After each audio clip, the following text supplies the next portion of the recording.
Hey, so I learned the hard way that my computer needs a lot of its files to be gone through and deleted because I ran out of space essentially to save my video, and so it stopped at 60 minutes, and so it cut off right in the middle of the ridiculous video with Carter and the graham crackers.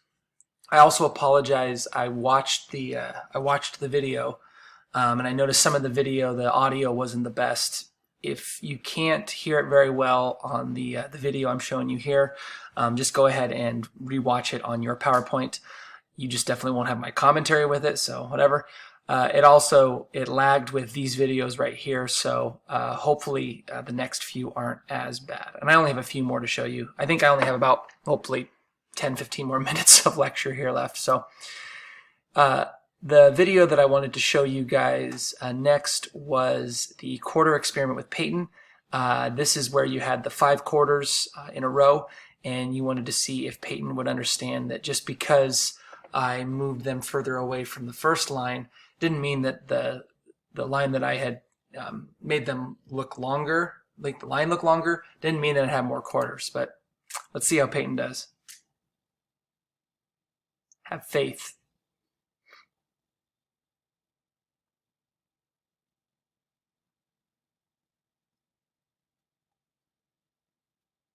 You gonna work? Probably should get rid of some of these tabs. Nope. Yeah, that was good. Yummy. Hi. Hi. That's Carter basically saying, yeah, I screwed you over. I win. I should edit this video because we're not doing anything right now, so whatever.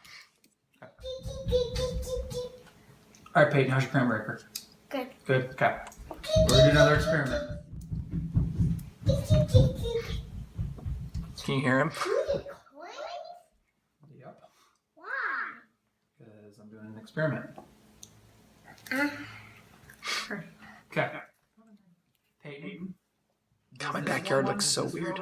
So different. Does this row have more quarters? They're even. They're even. Okay. What's the number? All together? No, just in this row. 5, And 5, okay. What's 5 plus 5? 10. Okay, nice job. Okay. Smart kid. So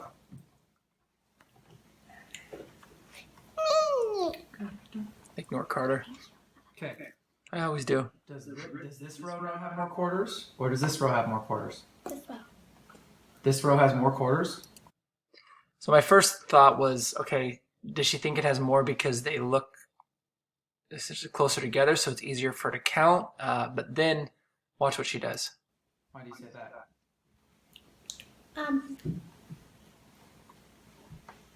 No, they're both even. They're both even. Why do you say that?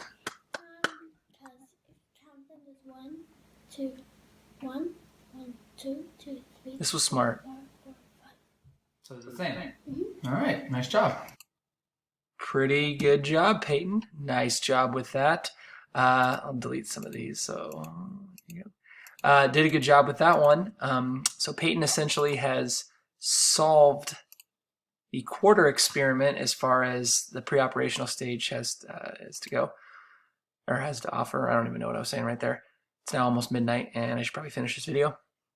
How about the fluid experiment? Let's see how Peyton does with that one, with Carter in the background. This one's a tough one for kids. Definitely is, because to visually see it change, kids kind of struggle with that.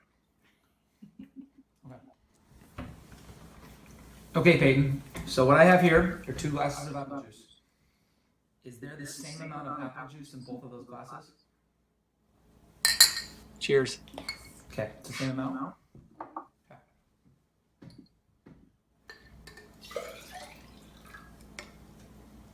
Awesome apple juice. Do they have the same amount? No.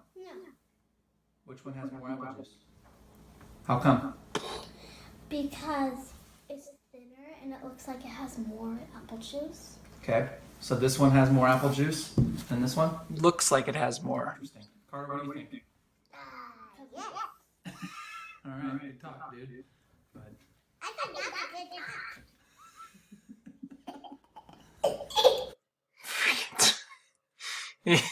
He thinks he's hilarious, and he still is pretty funny. But my gosh, he's been interesting at home. Not gonna lie. So that kind of shows the basic overview of Piaget and his pre-operational stages. I think what I'm gonna do is maybe I'll do this tomorrow. I'm gonna re-record these videos. The kids don't remember any of them. I'll have them individually in the rooms, so not at the same time, so I can see how they do. Peyton's 10, so I'm assuming she should be able to answer all of the questions correctly. Carter's 6, I don't think he will, but we will definitely stay tuned for those videos. I'll post them maybe tomorrow or the next day when we review Piaget. So moving forward, I'll do this one a little bit quicker because I want to finish these videos. Concrete operational. Once you've solved pre-operational, you're essentially 7 to right around 12. You can understand and grasp more concrete skills as far as like mathematics, categorizing. You can categorize like oaks as a tree, maple as a tree. So you're accommodating more. You're starting to really understand the logic behind mathematical transformations, things like that. And so you get to the age where the conservation task becomes essentially pretty easy for you to solve. And so that's what you're going to see right here.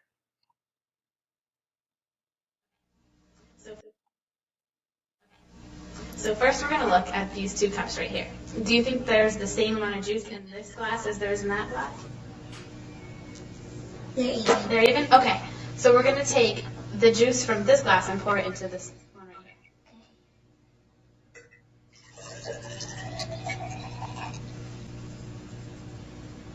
Okay, so now we're going to look at this glass and that one. So do you think that there's more juice in this glass, more juice in this glass, or do you think that they have the same amount? Same amount. Okay, why do you think that they have the same amount? Just because this is skinny doesn't mean it doesn't. It's not the same amount. It has the same amount of juice in it, but this one is just wider and this one's skinnier, but they have the same amount of juice in it. So what I like about her explanation is she understands it, she grasps that concept. Her explanation, she's kind of getting ahead of herself cognitively, but she does a good job of explaining it, and so she has essentially solved the crisis of conservation. So that's what you see with concrete operations. And then finally, well, not finally, I got a couple more slides, but the idea of formal operations, really essentially 12 through adulthood. So basically you're all lumped together. Abstract thought, abstract thinking, all of these things are essentially being solved where you're starting to look at hypotheticals, scenarios that could happen, might not happen, looking at multiple solutions to problems. Essentially your brain is on track to mimicking an adult's brain, which Piaget was essentially wrong with some of these stages. The formal operational stage, there's some idiotic adults out there that never made it out of pre-operational. If you don't know what I mean, just get on Facebook for 5 minutes and you'll see the stupidity. This is an interesting video right here. It's kind of cool. I'm not going to show it to you, but you guys can click on it if you want. It's kids talking about the future and what they want to be when they grow up. And what's awesome is, depending on the kid's age, you can kind of see that they've actually put some thought into their futures. So some of the kids that are like, 5 or 6 are going to say some pretty ridiculous careers, whereas the kids that look like they're 12, 13, maybe 14 are giving you more specific careers that actually might be logical. Carter wants to be what did he say? He wants to be a football/baseball player. And he also wants to be a teacher at the same time. So that logically doesn't make sense for a 6-year-old. But if you ask him at 16, he's going to quickly realize that being a professional athlete ain't going to probably be for him, because genetically, look at me, he's not getting much. So he just has to accept that the pros are not for him, and he'll have to do something else. So that's essentially that. I got nothing better to say. This is a really cool chart that kind of breaks it down. So it talks about the description of the stages, some of the biggest developmental milestones or phenomena that you have to overcome. So like I said, this is a good chart to understand and grasp. And this is the last slide. This is an interesting look. I don't really think you have to know that much, as far as the AP exam goes now. But back in the day when we used to have multiple choice on the AP exam, they wanted us to teach you a lot about a lot of psychologists. And so Lev Vygotsky's in your book, and he has a really interesting point of view. He kind of differs from Piaget a little bit. Piaget is more of the nature side, kind of saying that you will physically start to change your cognitions as you age. Basically, just it's in your biology to adapt and develop more abstract thinking. Whereas Vygotsky is more of the nurture side. He kind of thinks that you learn more through interacting with society, interacting with people, and learning through language acquisition and things like that. So it's essentially taking more of a nurture side, whereas Piaget would be more on the nature. So that essentially ends day one. That was a lot of lecture. That essentially was 71 minutes. But if you think about it, we have an 89-minute class. So it really was like I just lectured for almost an entire 89 minutes. So as you watch these videos, pause, think about them, reflect, watch more videos, write down questions that you might have for me. I do highly recommend you read the book, obviously to gain more insight into the chapter, but honestly, this chapter is a really, really good read. There are so many other really cool experiments and examples and psychological phenomenons that are in the book that I don't have time to read to you.